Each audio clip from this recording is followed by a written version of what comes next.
વ્યસન તો દરેકને હોય છે.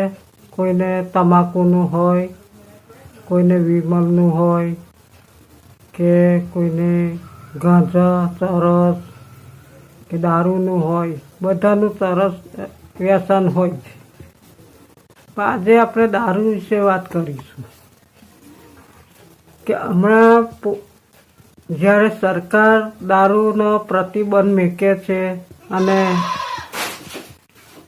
એ પ્રતિબંધ કરતાંય પણ છતાંય દારૂ બંધ નથી થતો. તો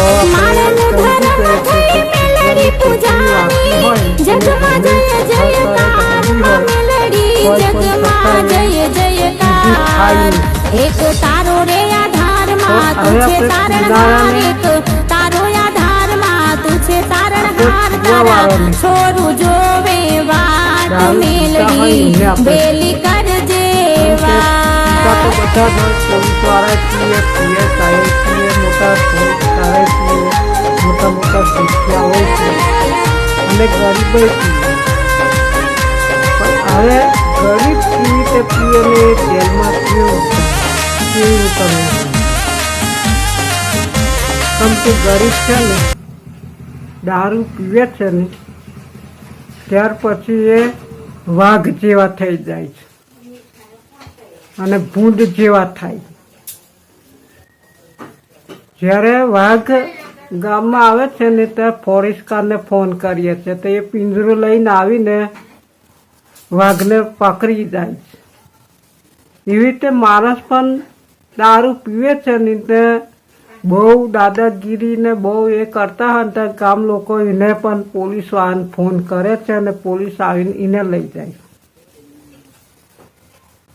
જ્યારે ભૂંડ જેવા થાય ને ત્યારે લોકોનો માર ખો, કોઈની કાપટી મેકતા હોય, એવું તેવું કરતા હોય.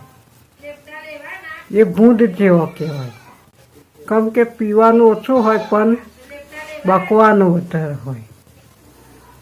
પણ જે તમે દારૂડિયા કહે છે કે પોલીસ પીવે, PSI પીવે, તો એમને પોલીસવાળા કેમ નથી પકડતા તે કારણ છે. કેમ કે એ પોપટ જેવા છે, કશું બોલે નહીં. પીધેલા હોય ને તો મીઠું મીઠું બોલે, પીધેલા હોય તોય મીઠું મીઠું બોલે. એટલે એમને પોલીસ પકડે જ ના. હવે તમારે ના પકડાવવું હોય ને તો તમારે પોપટને મોર જેવું રહેવું પડે. જ્યારે મોર છે ને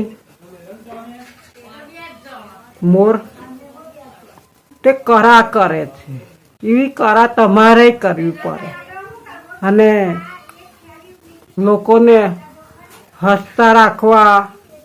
ભલે પીધેલા હોય પણ લોકોને હસતા રાખવા, આરું અવરું બોલવું નહીં. એવા રાખો ને તો દારૂડિયાને જેલમાં જવાની જરૂર જ નથી. કેમ કે ગામ લોકો જ છોડાયેલા, કેમ કે એના વગર પછી ફાવે નહીં એમને.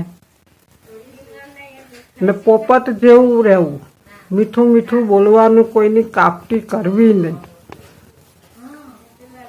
બાકી જ્યારે તમે મોર બીમાર હોય કે તમે આપણે દાખલા તરીકે જતા હોય ને મોર પહેર્યો હોય તો આપણે કોકને બતાવે કે ભાઈ મોર બીમાર છે તો આપણે વન વિભાગવાળાને ફોન કરીને એને તેરીને એ દવા દારૂ કરે અને આપણને એરા એ કહે છે કે સારા માણસો છે. એમ પોપટ બીમાર પડ્યો હોય તો એને પણ વન વિભાગ લઈ જાય એટલે એની દવા દારૂ કરાવે છે. તમને એવું સમજજો કે ચાલ મોરને પોલીસવાળા લઈ ગયા અને પિંજરામાં ભૂંડી રાખ્યો એવું સમજ જોયું તમે? એ છૂટો જ હોય, કેમ કે એમની કરા એવી છે. એટલા માટે એવી રીતે આપણે પણ એવું કરવું પડે કે આપણે ભલે દારૂ પીતા હોય ને પોલીસવાળા લઈ જાય પણ ગામ લોકો આપણને છોડાવવા આવે ને એવું કરવું પડે. પણ તમે જ્યારે ગામ લોકોથી જ વિરોધ ચાલતા હોય તો ગામ લોકો ઉલટા તમને બુરા આવે. આ દારૂ 4 જણને બનાવ્યો. વાઘે બનાવ્યો, ભૂંડે બનાવ્યો અને મોર અને પોપટ, એ 4 જણોએ દારૂનું સંશોધન કરેલું છે. પણ આપણે વાઘ જેવું નહીં બનવાનું કે ભૂંડ જેવું નહીં બનવાનું પોપટ ને મોર જેવું બનવું પડે. તો આ બધું સરકાર આપણી પર, પોલીસ આપણને પકડે જ ના, પોલીસે છોડી દે. પણ તમે છૂટવા લાયક રહો, વાઘ જેવા બની ગયા હોય તો પછી પોલીસ પકડે કે ભાઈ વાઘ છે, પકડો, ખાઈ જાય તો લોકોને. એટલે એવું હોય. ભૂંડ જેવો હોય તો કહેશે કોઈનું બગાડ કરે, કોઈને કૈરી ખાય, એવું જાણતા હોય એટલે એને પોલીસવાળા પકડી જાય.